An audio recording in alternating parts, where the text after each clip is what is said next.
Hello વિદ્યાર્થી મિત્રો, સ્વાગત છે તમારું મારી આ YouTube ચેનલમાં।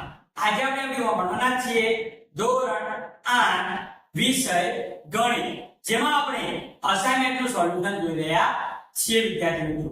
આજે આપણે આ વિડિયોમાં પ્રશ્ન 4 બ દ્વિધમ આલેખ દોરો તે જોવાના છીએ।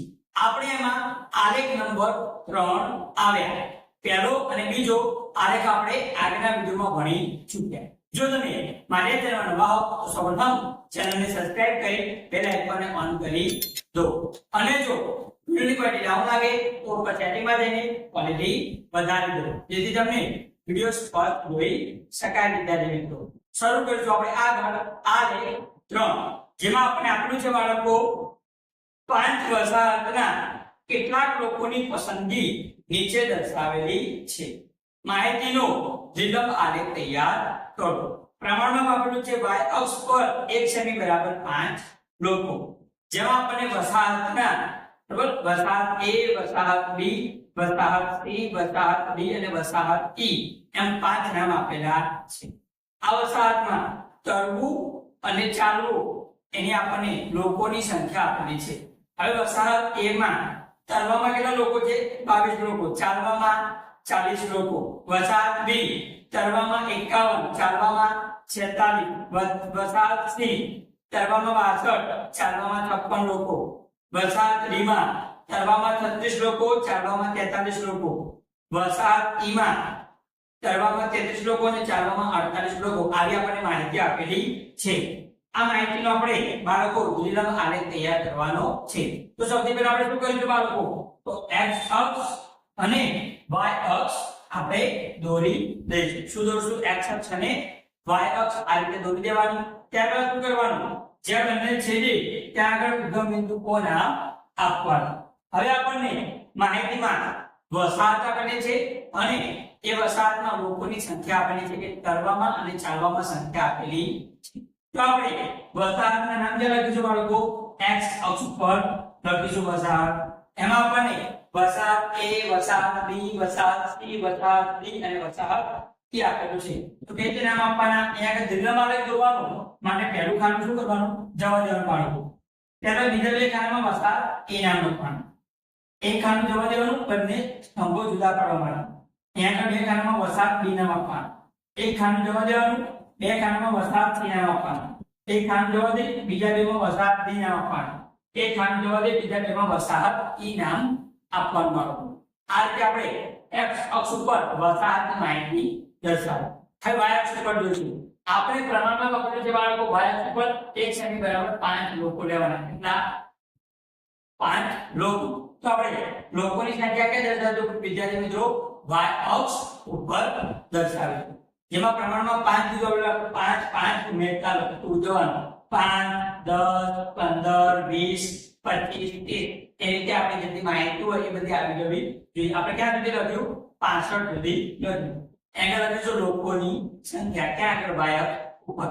હવે આપણે જોઈશું આલેખમાં, જેમાં આપણને માહિતી આપી છે કે વસાહત A માં તરતા કેટલા લોકો બતાવ્યા છે? આપણને 22 લોકો। તરવામાં કેટલી સંખ્યા આપી છે લોકોની?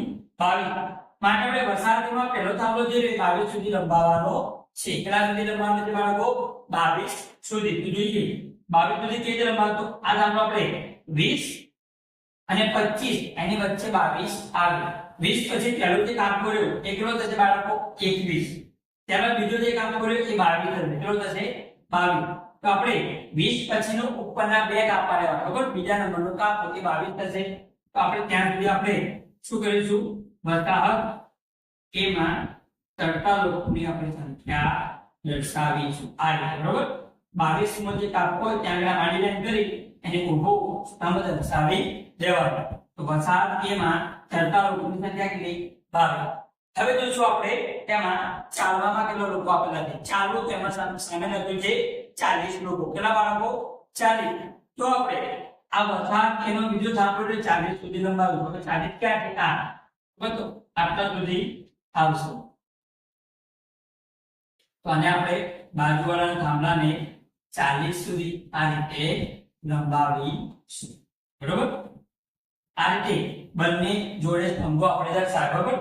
અહીંયા આગળ શેમાં તરવાના અને અહીંયા આગળ તારવાના લોકોની સંખ્યાનો શું દોર્યો આપણે સ્તંભ દોર્યો. હવે શું કરવાનું તમારા વિદ્યાર્થી મિત્રો, આ બંનેને અલગ કરવા માટે શું કરીશું, પહેલો જે સ્તંભ રહ્યો એમાં તમારે પેન્સિલ વડે આડી પેન્સિલ કરીને આચ્છાદિત કરી દેવાનું છે. હું અહીંયા આગળ ડિઝાઇન દોરું છું કેમ કે આચ્છાદિત કરવામાં વધારે સમય લાગે, તો મેં અહીંયા ડિઝાઇન કરી બંનેને અલગ પાડ્યા. આ જે રહ્યું એ ચડતા લોકોની માહિતી છે અને આ ચાલતા લોકોની માહિતી છે.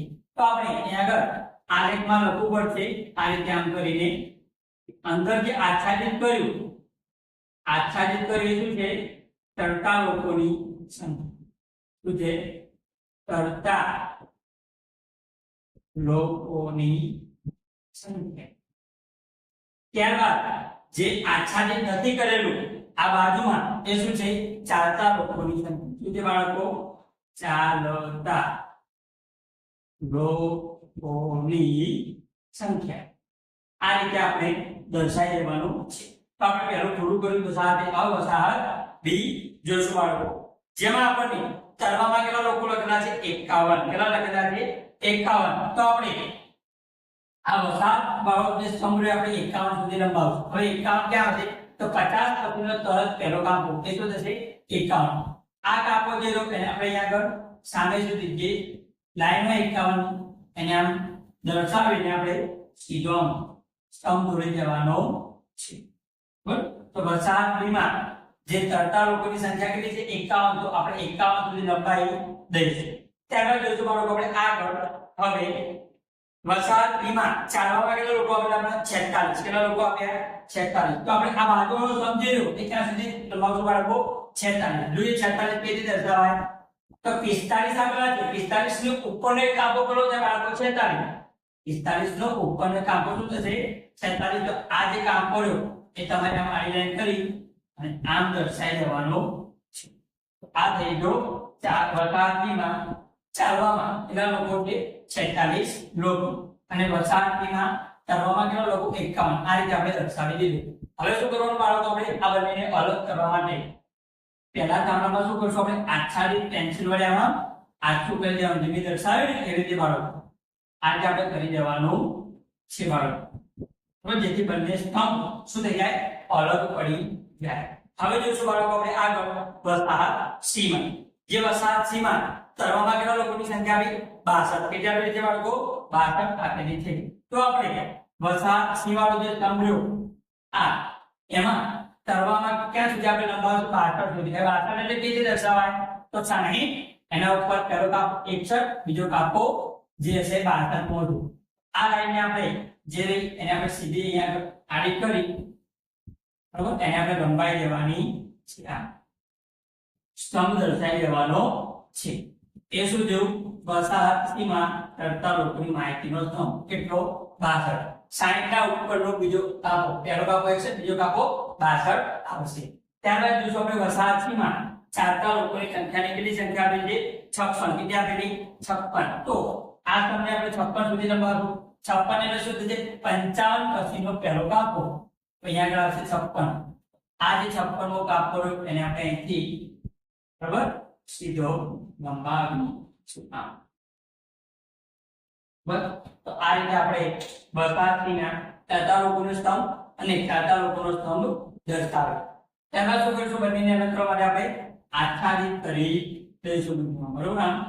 હું ડિઝાઇન કરું, તમારે આચ્છાદિત કરવાનું છે બાળકો. ત્યારબાદ જોઈશું હવે આપણે આગળ વસાહત ડીમાં.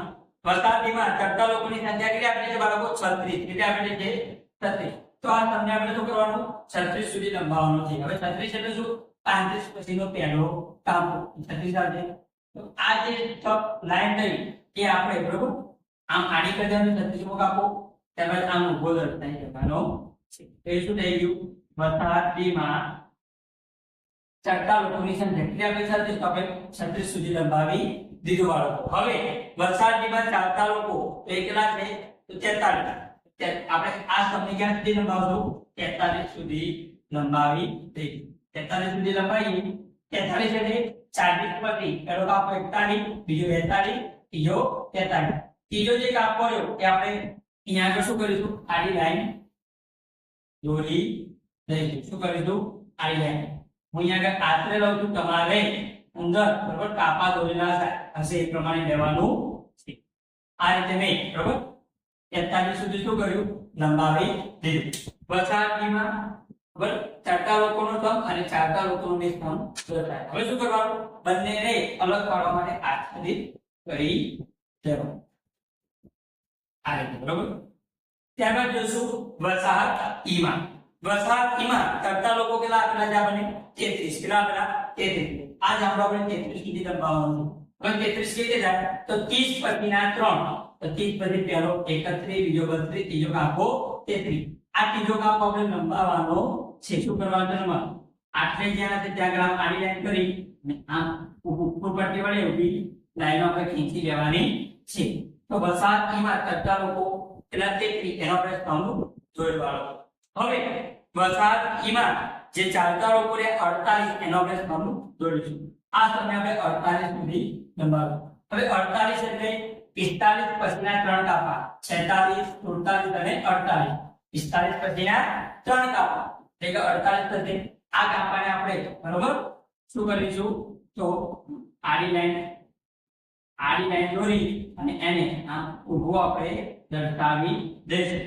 આ વસાહત ઈમાં ચારતા લોકો કેટલા આપે આપણને, 48 આપે. આપણે 48 અહીંયા આગળ દર્શાવી દીધા. 45 પછીનો ત્રીજો કાપો, 46, 47 ને 48 થશે બાળકો. હવે શું કરીશું, આ બંનેને અલગ કરવા માટે બાળકો આપણે આને આચ્છાદિત કરી દઈશું. શું કરીશું બાળકો, આ રીતે આચ્છાદિત કરી દઈશું. તો આપણે જોયું બધા વસાહતના બંને સ્તંભ આપણે દર્શાવી દીધા. આ રીતે આપણે આલેખ 3 જે રહ્યો એ સંપૂર્ણ પૂર્ણ કર્યો. જો વિદ્યાર્થી મિત્રો આ વિડિયો ગમ્યો હોય તો વિડિયો લાઈક કરો, મારી આ ચેનલને સબસ્ક્રાઇબ કરો અને બેલ આઇકોનને ઓન કરી દો. અને વિડિયો કેવો લાગ્યો તે કમેન્ટ જરૂર કરજો બાળકો. જય હિન્દ.